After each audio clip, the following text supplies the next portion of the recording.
Secretary Baker, I enjoyed your testimony, particularly the discussion of the ideas of selective engagement and the talk of regime change. The president has now admitted really that it was a mistake to topple Gaddafi in Libya, but he sort of says, well, it wasn't necessarily a mistake to do it. It was just a mistake not to be prepared to create a country out of nothing and put, I guess, massive amounts of resources and create a nation in Libya. And so I think there are a couple of possibilities. One is, well, maybe you shouldn't do it to begin with. And then the other is, well, we do it and then we have massive resources and we create nations. And I think, then the question is, how do we create democracy in the Middle East? But I think if there's no tradition, thousands of years of autocratic rule. I think people don't realize that in our country, one of the amazing things about the American Revolution is we had representative government for 150 years before that, but we had an 800-year tradition of it. Yeah. And we had continuity of that. And we think we can just blow up Gaddafi and all of a sudden out of that Thomas Jefferson will get elected. And I think it's a naive notion, but it needs to go back to not that we need to be better prepared. Maybe sometimes the selective engagement should be, this is a time we shouldn't select to militarily engage. But I think it's important also, and I'd like to hear your comments with Assad also, because it's the same sort of situation.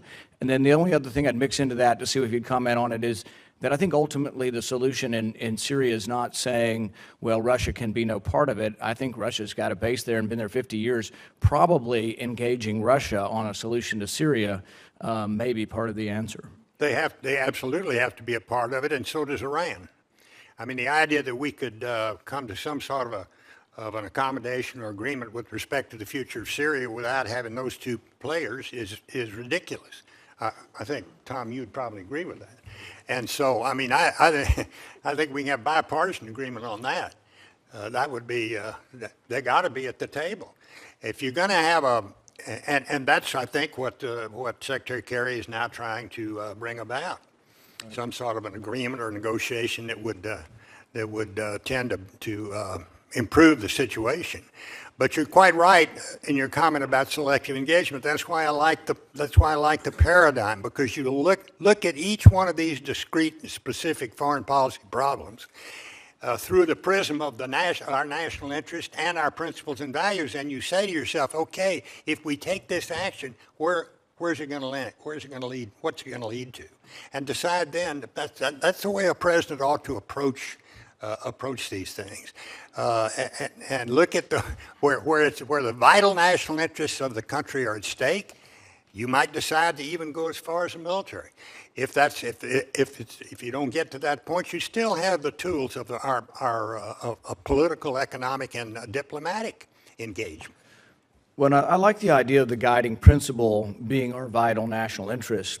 But to me, I think sometimes we too quickly jump to that as the conclusion, because then that's a debate. What is in our vital national interest? And I think what becomes important there is that Congress have a role in this, because our founding fathers didn't want to give all the power to the executive. No, but they dispersed the power. They gave most of it to the president. I'm a creature of the executive branch, so you have to understand my bias. But the president has certain foreign policy powers, I think, that were given to him by the founding fathers. I'm sorry to interrupt. But I would just say also that even President Obama admitted when he ran for office that no president should unilaterally go to war without the authority of Congress. President George W. Bush came twice, both in Iraq and for the 9/11 use of authorization of force.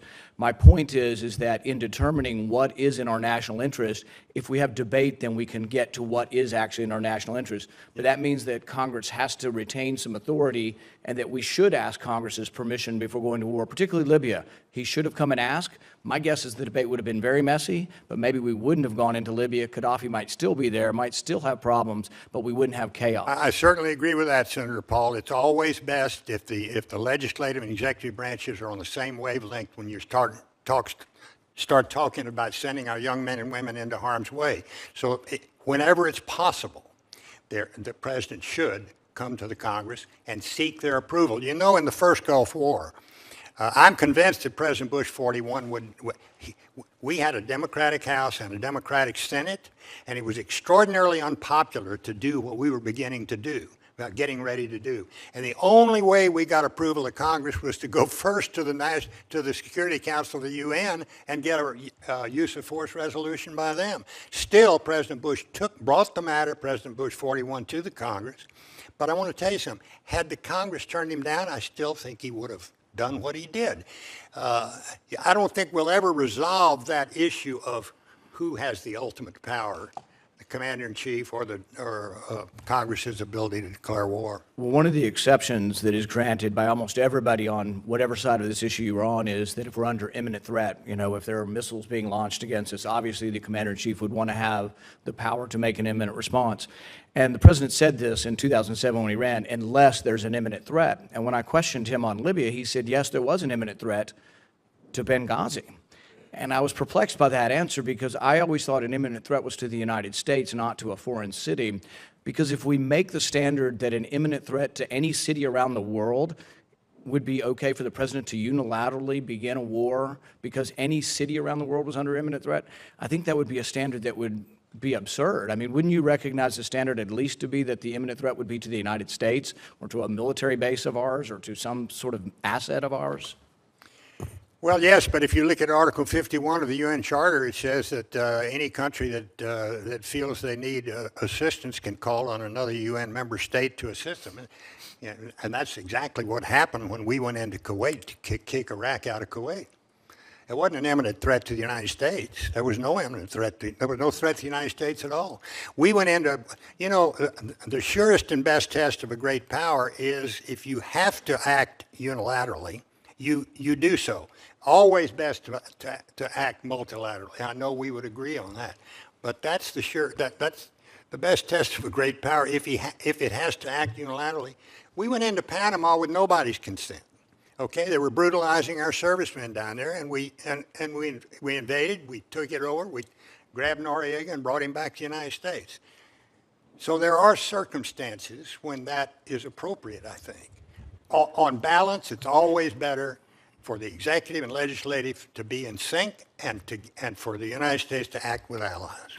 Thank you, and I would just hope that it would be more likely to be the exception than the rule. I just add Sure. to a couple things to Senator Paul's question. Number one, in the analysis, as Secretary Baker said, there are a lot of policy options between an invasion and doing nothing, right? And that has to be part of the analysis as you measure up how your interests are implicated and then match them up with the activities that you undertake.